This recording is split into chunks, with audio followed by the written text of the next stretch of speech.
नाही, वाईट पण वाटते आणि भीती पण वाटते.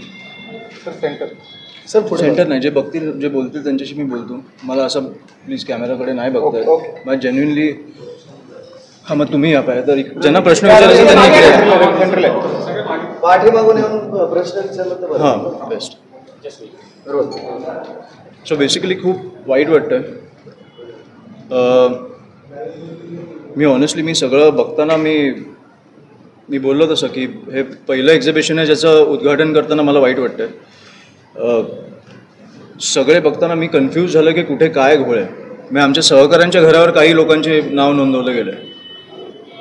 महानगरपालिकेच्या आयुक्तांच्या घरावर नाव नोंदवलं आहे. सुलभ शौचालयाचं नाव बघितलं तुम्ही? म्हणजे तुमचं धर्माचं पण हे क्लिअर झालं असेल काही लोकांना जे होतं ते. त्याच्यामुळे हा घोळ धर्म जात ह्याच्या खूप पलीकडचा आहे आणि मला वाटतं की ह्याला खूप गांभीर्याने घेतलं पाहिजे. आम्ही तर घेतोच आहोत, पण निवडणूक आयोगाने पण घेतलं पाहिजे. एवढे पुरावे दिल्यानंतर पण त्यांना कुठची तरी घाई लागली आहे की निवडणुका लावायची. ती घाई मला काय हे हळूहळू कळत आलं आहे आता की कोणाचा दबाव असू शकतो. पण ज्यांचा दबाव आहे त्यांचे पण काही आमदार येऊन बोलले. मला वाटतं की काल राहुल गांधींनी पण एक काल का परवा की एक ब्राझिलियन जनता पक्षाची एक कार्यकर्ता आहे जी हरियाणामध्ये येऊन भारतीय जनता पक्षाला मतदान करून गेली. तर मला वाटतं हे कुठेतरी हा घोळ जो आहे मग त्यांच्याकडनं चुका झाल्या असतील की ब्राझिलियन भारतीय वगैरे मला कळत नाही आहे, पण हा घोळ जो आहे कुठेतरी थांबला पाहिजे आणि निवडणूक आयोगाने कुठेतरी सिरियसली घेतलं पाहिजे. सर या बोगस जे मतदान होतं त्यामुळे सत्ताधारी जिंकून येतात का? आता वाटायला लागलंय, कारण लोकसभेला हे वाटत नव्हतं, पण ज्या प्रकारे विधानसभेनंतर कळायला लागलं की 96 लाख मतदार दुबार मतदार जे महाराष्ट्रात घुसवले गेले आहेत. म्हणजे 36,000 तर मला वाटतं राजूदादांच्या मतदारसंघातच सापडले त्यातले आत्तापर्यंत. ह्याच्या पुढे अजून किती सापडतील माहीत नाही. दुबार मतदार म्हणजे तुम्ही रांगेत उभे असताना तुमच्या पुढे कोण आहे मागे कोण आहे हे जर तुम्हाला माहितीच नसेल, जर तो कोणीतरी बाहेर नाही येत. आता माहीम दादरमध्ये माझ्या ह्याच्यात 200 लोक सापडली गेली जे ऑलरेडी मृत पावले. त्यांचे नाव अजूनही मतदार यादीत आहेत. त्यांच्या जागेवर कोण येतं हे आपल्याला माहिती तर पाहिजे. निवडणूक आयोगाने स्वतः एक प्रेस कॉन्फरन्स घेतली आणि त्या प्रेस कॉन्फरन्सबद्दल मला बोलायचं की ज्या पत्रकारांनी त्यांना स्पष्टपणे विचारलं ना त्यांचे तर पहिले अभिनंदन. कारण ज्या प्रकारे तो माणूस IAS आहे त्याच्याकडे उत्तरं नव्हती. तो महाराष्ट्र निवडणुकीचा आयुक्त आहे त्याच्याकडे उत्तरं नव्हती. तुम्ही निवडणूक घाईघाईत लावताय, तुम्हाला पत्रकार प्रश्न विचारतात त्याची उत्तरं नाही आहेत तुमच्याकडे. हा विषयच मला कळला नाहीये की कुठची घाई आहे तुम्हाला अशी.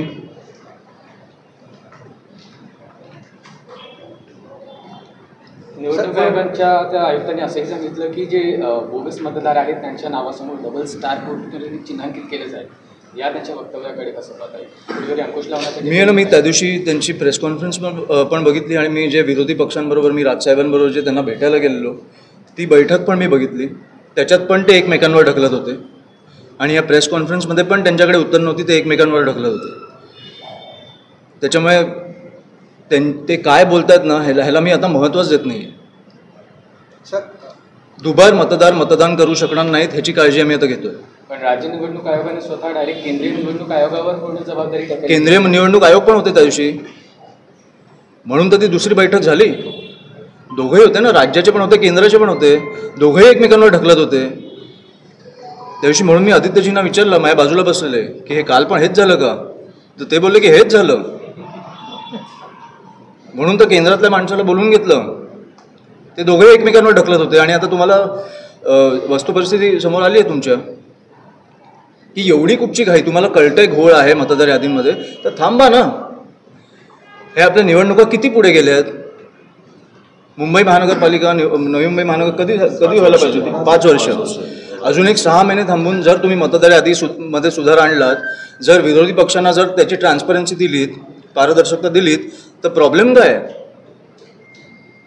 बरं 16 15 हजार आम्ही मतदार तुम्हाला सांगतो की दुबार आहेत, त्यातले तुम्ही 100 लोक बाहेर काढताय.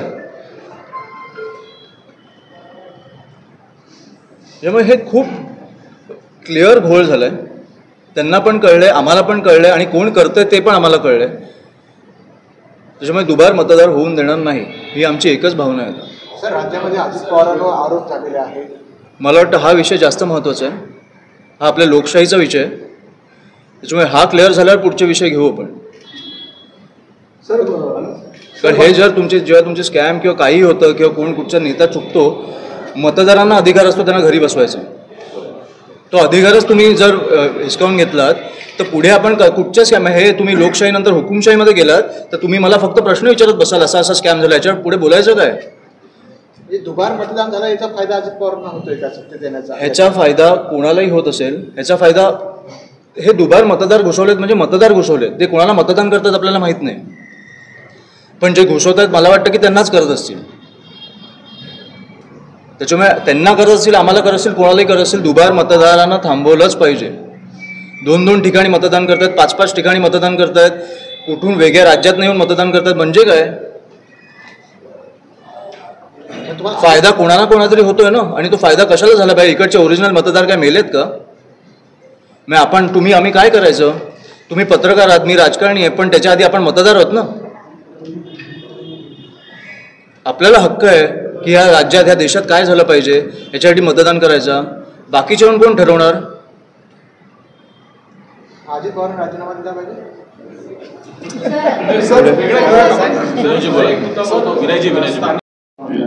नवी मुंबई विमानतळाच्या संदर्भात मनसेनेच काल परवाची बैठक घेतली होती. मी तुम्हाला ऑनेस्टली सांगू, मला ह्या सगळ्या प्रश्नांची उत्तरं द्यायची आहेत, पण मला आजच्या विषयापासून भरकटायचं नाही आहे. मला खरंच बोलायचं होतं. गजाननजींनी त्या दिवशी उत्तम प्रेस कॉन्फरन्स घेतली. आम्ही सांगितलं आहे आमचा स्टँड आधीपासून क्लिअर आहे की भूमिपुत्रांना पहिल्यापासून प्राधान्य मिळालं पाहिजे, पण मला आजच्या विषयापासून भरकटायचं नाही आहे. आम्ही इकडे जन्मतो, आम्हाला पहिलं प्राधान्य मिळालंच पाहिजे. प्रत्येक राज्याची ही भूमिका आहे. दक्षिणेतले राज्य बघा, पॉलिसी असेल, नियम नसेल तरी ते राबवून घेतात. ती धडक घेऊ, पण त्याच्या आधी निवडणुकीच्या ह्याच्यावर आम्हाला पारदर्शकता आली पाहिजे. नाही तर आम्ही रस्त्यावर तर आंदोलन करतच राहू. आमची सत्ता, तसंही राजसाहेब बोललेत, रस्त्यावरच आहे, पण शेवटी ती केंद्रात गेली, राज्यात गेली किंवा महानगरपालिकेत आली तर काय होऊ शकतं हे तुम्हाला पण माहिती आहे. काम करणं किती सोपं जातं हे तुम्हाला पण माहिती आहे. आम्ही काय लढून केसेस घेऊ, आम्हाला काही इश्यू नाही आहे, पण शेवटी ज्या निवडणुका होतात त्या पारदर्शकतेने, प्रामाणिकपणे झाल्या पाहिजेत, एवढी आमची मागणी आहे. पुढे आपण जे जिंकतील ते जिंकतील.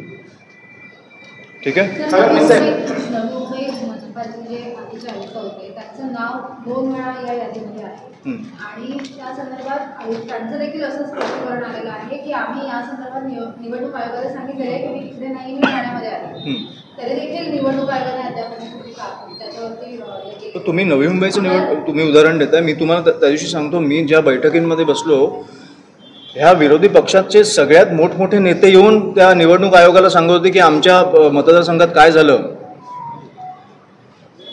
सर, ते माजी आयुक्तांचाच प्रश्न येतो ना की 2 वेळा त्यांचं नाव आहे, त्यांनी निवडणूक आयोगाला पत्र देखील दिलेले आहे, अद्यापही त्याच्यावर कुठलीही दखल घेतली गेलेली नाही. निवडणूक आयोग कुठे एवढा मोठा मोर्चा निघाला, त्याच्यावर दखल नाही घेतली त्यांनी. आता नगरपालिका आणि हे काय काय जाहीर केलं. तुम्ही काय बोलताय? निवडणूक आयोग तुम्ही आता आमच्याकडनं अपेक्षा ठेवा, बाकी कोणाकडनं अपेक्षा ठेवू नका. सर, मात्र